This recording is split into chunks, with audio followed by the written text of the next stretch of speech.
சித்தர் சொல்லும் ஞானம்.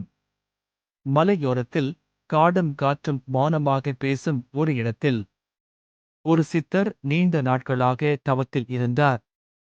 ஒரு நாள் மனசு குழம்பி, வாழ்க்கையில் வழி தெரியாமல் ஒரு இளைஞன் அவரை தேடி வந்தான். அவன் காலடியில் கல்லும் முள்ளும் குத்தின. முன்னே போக நினைத்தால் ஒவ்வொரு அடியிலும் ஒரு தடைகள்.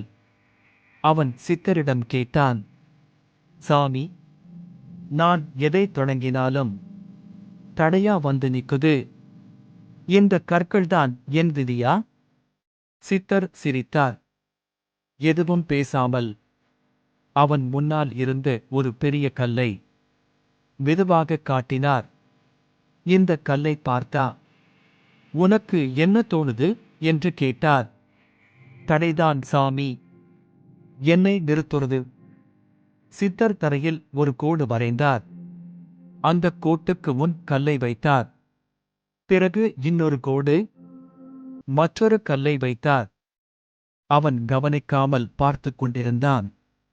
சித்தர் சொன்னார், நீ ஓடணும்னு நினைக்கிற பாதையில கற்கள் வருது. ஆனா நீ நிற்காம எப்படி போகணும்னே மனசுக்குள்ளே திட்டம் போட்டியா? இளைஞன் மௌனமாயிருந்தான். சித்தர் தொடர்ந்தார், கல்லை தள்ள முடியாதவன் அதை மிதிச்சு ஏற கற்றுக்கணும்.